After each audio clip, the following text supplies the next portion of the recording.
जय माता दी, जय सिया राम। कैसे हैं आप मित्रों?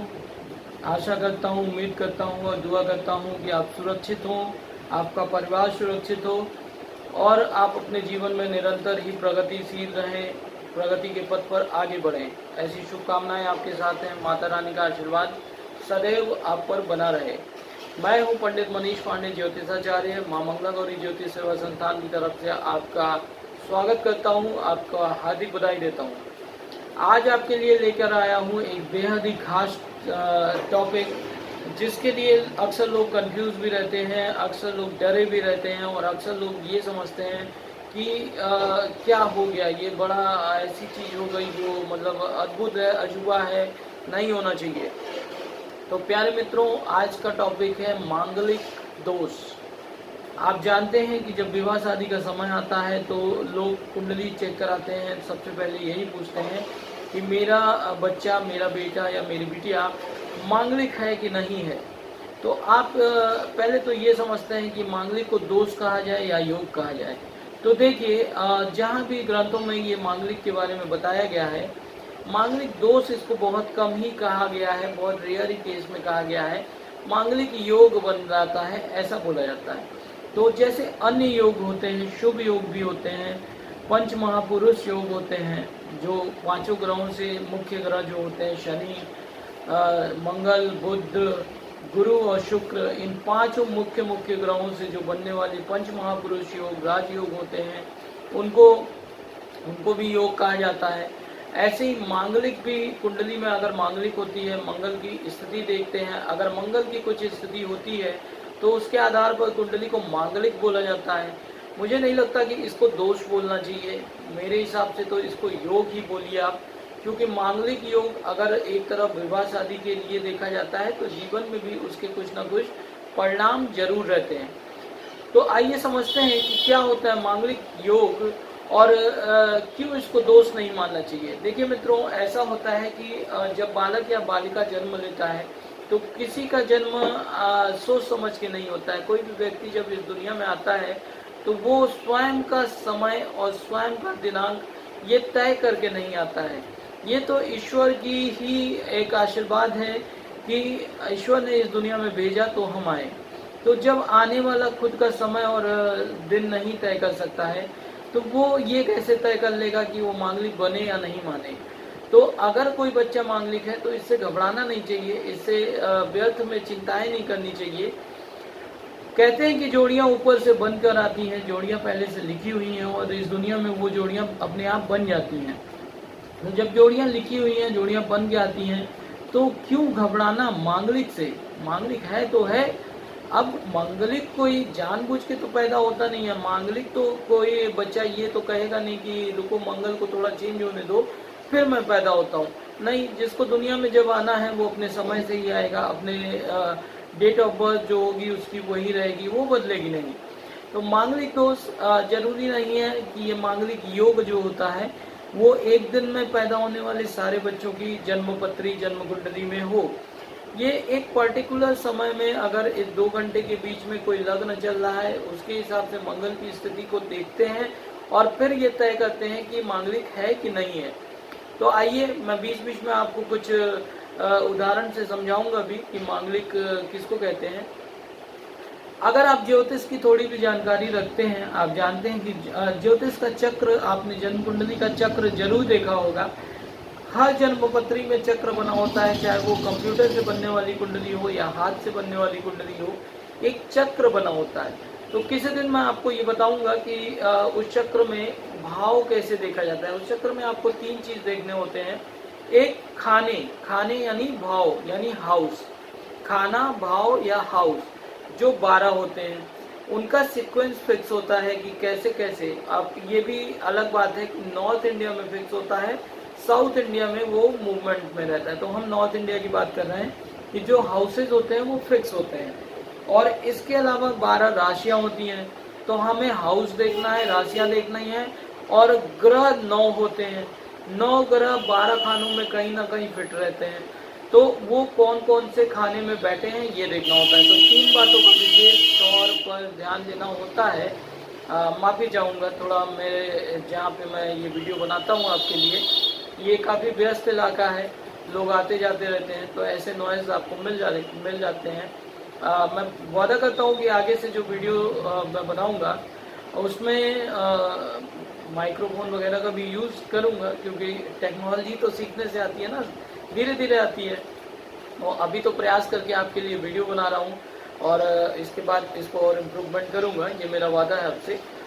लेकिन एक चीज़ आपको और बताना चाहूँगा कि देखिए, जीवन में हर्डल्स जो होते हैं ना, रुकावटें, ये आपको हर जगह मिलेगी। मुझे मिल रही है, मेरा ये वीडियो सुन के जो नॉइज़ आप सुनेंगे आपको अच्छा नहीं लगेगा, लेकिन ये हर्डल्स, ये रुकावट, ये बाधा जीवन में हर क्षेत्र में हर जगह मिलती है। ध्यान ये रखना है कि हमारा फोकस उन बाधाओं पे ज़्यादा होता है, या हमें क्या करना है, हमें कैसे आगे बढ़ना है, हमारे काम की चीज़ क्या है, उस पे जाता है। तो 2 तरह के लोग होते हैं, एक जो बाधाओं से घबरा जाते हैं क्योंकि उनका ध्यान ही बाधा पे चला जाता है, और दूसरे जो होते हैं जो समुद्र पे भी पुल बनवा देते हैं श्री रामचंद्र की तरह, क्योंकि उनका ध्यान ही कार्य पे लगा होता है। तो अगर मैं इस कुंडली में आपको कुछ दे रहा हूँ, कुछ बता रहा हूँ, तो आप विशेष तौर पे उस पर ध्यान दीजिए। उस पर ध्यान देने का लाभ ये होगा कि कुछ सीख लेंगे आप, कुछ जान लेंगे, और इन सब चीज़ों पे ध्यान देंगे तो हम भटक जाएंगे। तो आइए मैं बताता हूँ मांगलिक दोष। तो जब वो खाने की बात कर रहे हैं, 12 खानों की बात कर रहे हैं, तो 12 खानों में मंगल जो एक ग्रह है वो कहीं ना कहीं तो बैठेगा ही, कहीं ना कहीं तो फिक्स रहेगा। 2-2 घंटे पे स्थिति चेंज होती रहती है, क्योंकि लग्न बदलता रहता है। हर 2 घंटे में लग्न चेंज हो जाने से वो मंगल भी अपना उस राशि के साथ खाना चेंज कर देता है। तो आप याद रखिएगा, 1 4 7, 1 4 7, 8 और 12, 1 4 7, 8 और 12, ठीक। अगर मंगल पहले खाने में होगा, लग्न कुंडली की बात हो रही है, अभी चंद्र कुंडली या दूसरे ग्रहों से बात नहीं कर रहे हैं, क्योंकि मांगलिक भी कई प्रकार से देखा जाता है।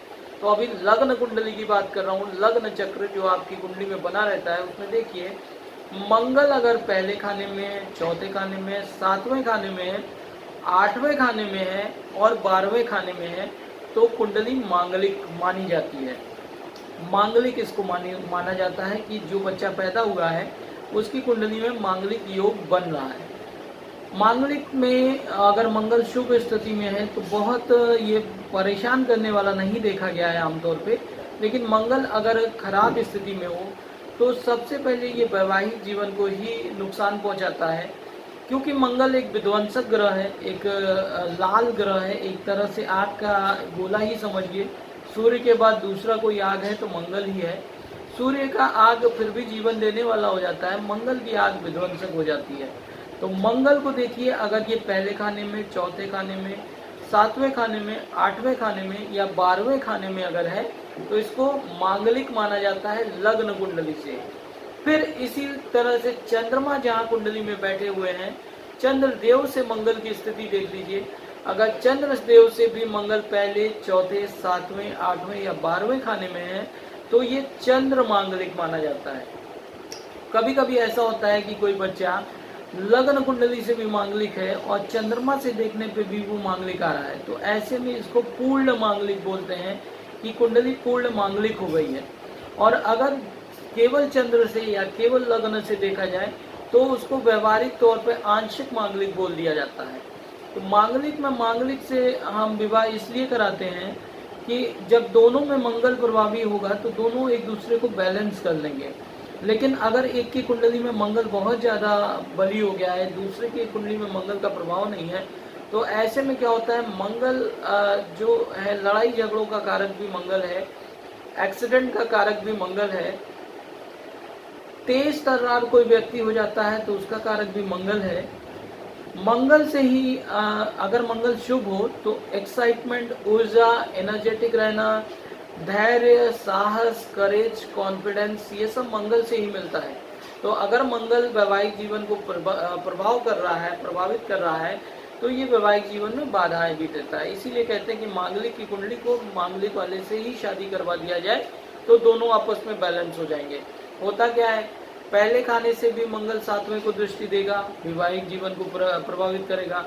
चौथे खाने से भी चौथी दृष्टि मंगल सातवीं भाव यानी पति पत्नी के भाव पे देगा, तो वैवाहिक जीवन को प्रभावित करेगा। सातवें में बैठा हुआ है तो स्वयं में प्रभावित करेगा। अष्टम में बैठा हुआ है तो अष्टम को जहाँ एक तरह से वो खराब खाना है, गलत मानते हैं उसको, बुरा मानते हैं, लेकिन वैवाहिक सुख के लिए उसकी व्याख्या जरूर है, तो वैवाहिक सुख को डिस्टर्ब करेगा। 12वें खाने में है तो वहां से भी 8वीं दृष्टि वो वैवाहिक जीवन पे देगा, तो वहां से भी वैवाहिक जीवन को प्रभावित करेगा। तो ऐसे में मांगलिक दोष की शांति कराई जाती है, उपाय किया जाता है, बड़ विवाह करवाया जाता है। तो ऐसे में माना जाता है कि मांगलिक दोष शांत होता है, और मांगलिक दोष शांत कराने के बाद ही विवाह संपन्न कराया जाए तो वैवाहिक जीवन भी सुखमय रहता है। तो ज़्यादातर प्रयास ये किया जाता है कि मांगलिक कुंडली को मांगलिक वाले से ही विवाह करवा दिया जाए, तो दोनों के सुख जीवन में सुखद परिणाम भी मिलते हैं। अब यहाँ मैं आपको एक फैक्ट और बता देता हूँ। मन में ये बैठा रहता है, साइकोलॉजिकल रूप से ये हमें प्रभावित करता है कि अगर मांगलिक है तो मांगलिक से ही विवाह करें, नहीं तो जीवन कष्टमय हो जाएगा, एक्सीडेंट हो जाएगा, चोट लग जाएगा, मृत्यु तक हो जाएगी। ये थोड़ी सी गलत धारणा है। मैं गलत इसको इसलिए बोल रहा हूँ क्योंकि जब हम कुंडली मिलान कराते हैं तो बहुत समय ऐसा भी होता है कि एक अगर मांगलिक है और दूसरा नहीं भी मांगलिक है, तो जो मांगलिक नहीं है उसकी कुंडली में कुछ विशेष सूत्र लगाते हैं।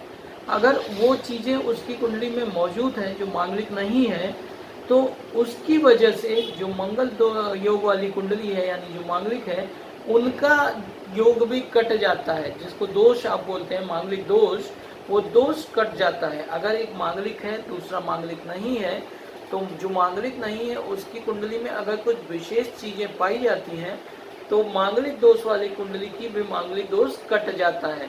तो ऐसे में दोनों का विवाह संपन्न कराया जा सकता है।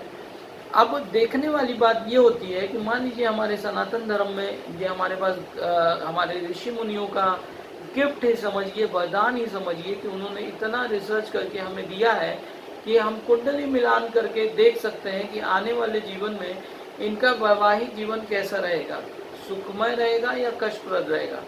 तो हम तो मिला लेते हैं, फिर आगे बढ़ते हैं।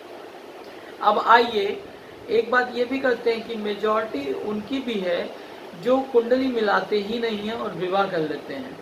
जैसे दूसरे धर्मों की बात करें तो वो कुंडली नहीं मिलाते हैं, विवाह शादी कर लेते हैं। फिर भी हम देखेंगे कि बहुत सारे केसों में विवाह टूटता नहीं है, कोई एक्सीडेंट नहीं, कोई मृत्यु नहीं और विवाह चल जाता है। तो क्या वहाँ मांगलिक एप्लीकेबल नहीं होगा, वहाँ मांगलिक योग नहीं कार्य करेगा? जी कार्य करेगा।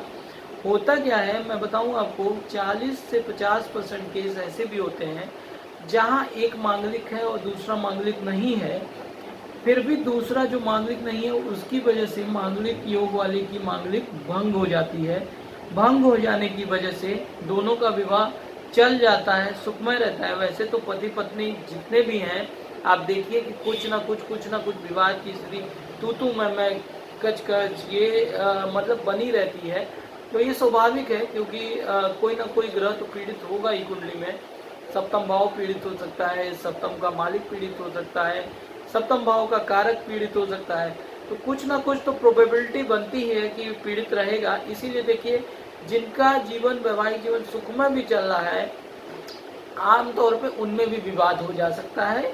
ये स्वाभाविक है, इसमें कोई बहुत बड़ी बात नहीं है, क्योंकि कहीं ना कहीं से कुंडली में पीड़ित है तो वो वाद विवाद, कभी गुस्सा, कभी मानना, ये सब चलता रहता है। तो आप देखिए कि दूसरे धर्मों में भी लोग मांगलिक तो होते ही होंगे, लेकिन ऐसा देखा जाता है कि 30 से 40 से 50% कुंडली में अगर एक मांगलिक नहीं है दूसरा मांगलिक है तो वो मांगलिक दोष भंग हो जाता है और नॉर्मल लाइफ उनकी चलती रहती है। तो आप जब कुंडली मिलान कराते हैं तो एक बार ये भी चेक कर लें कि क्या मांगलिक दोष या मांगलिक योग जो है वो भंग हो जा रहा है। अगर वो खत्म हो जा रहा है और दोनों की कुंडली एक दूसरे को बैलेंस कर ले रही है तो ऐसे में निश्चित तौर पर विवाह के लिए आगे बढ़ा जा सकता है। ये हमारे मन में ये चीज बैठा हुआ है कि अगर मांगलिक है तो मांगलिक से ही विवाह करवाएंगे, अन्यथा दिक्कत हो जाएगी। तो मित्रों, आप जान लीजिए कि अगर आप पहले से कोई सोच बना लेंगे, थॉट बना लेंगे, तो सोच के हिसाब से ही आपके जीवन में ऐसा होता है कि जब हम कोई चीज़ सोचने लगते हैं तो धीरे धीरे देखते हैं कि वो चीज़ें फलित होने लग जाती हैं। तो ऐसे में सोच का असर तो होता ही है। तो अगर हम पहले से ही मान लेंगे कि नहीं गड़बड़ है, तो गड़बड़ हो ही जाएगा। इसलिए आप किसी भी योग्य ज्योतिषी से, किसी भी विद्वान ज्योतिष से, किसी भी कर्मकांडी ब्राह्मण से ये जरूर परामर्श ले लें कि क्या अगर एक मांगलिक है दूसरा मांगलिक नहीं है तो क्या ये मांगलिक दोष भंग हो जा रहा है। अगर भंग हो जा रहा है तो आप उसमें निश्चित तौर पे शादी के लिए आगे बढ़ सकते हैं। इसके अलावा एक संतुष्टि के लिए आप चाहें तो मांगलिक दोष वाले का शांति भी करा सकते हैं, मंगल दोष की शांति करवा सकते हैं, जिससे आप विवाह के लिए निश्चित तौर पे आगे बढ़ सकते हैं। तो ये था आज के टॉपिक का विवरण, मांगलिक दोष। थोड़ा सा हम प्रभावित जरूर हुए हैं हर्डल से। आगे प्रॉमिस करता हूँ कि ये वादा करता हूँ आपसे कि ऐसे हर्डल्स नहीं मिलेंगे या इनको कम करने का प्रयास करूँगा। लेकिन आज के लिए आपसे माफ़ी चाहता हूँ। अगर आपको काम की चीज़ मिली हो, आपको कुछ समझ में आया हो, तो आप अपना आशीर्वाद बनाएं सब्सक्राइबर के रूप में, लाइक करें और शेयर करें, दूसरों तक भी पहुंचाएं, ताकि किसी बच्चे को ये ना झेलना पड़े कि अरे तुम मांगलिक हो। मांगलिक है तो कोई बात नहीं, है तो है, उसका जन्म ही ऐसे समय में हुआ है कि कुंडली में मांगलिक योग बन गया है, उसका दोष नहीं है, व्यक्तिगत दोष नहीं है। तो इसको दोष मत दीजिए और अपना आशीर्वाद दीजिए। निश्चित तौर पे ईश्वर ने उसके लिए भी कुछ अच्छा ही चुना होगा, हम प्रयास कर सकते हैं। तो आप किसी को आगे से मत बोलिएगा कि अरे कहाँ से मांगलिक पैदा हो गए, नहीं, किसी का दोष नहीं है। आपका दिन शुभ हो, मंगलमय हो। प्लीज़ चैनल को सब्सक्राइब करिए, लाइक करिए और शेयर करिए। आपका दिन शुभ हो, माता रानी का आशीर्वाद सदैव आप पर बना रहे, ऐसी शुभकामनाएं आपके साथ हैं। जय माता दी, जय सिया राम, जय माता दी।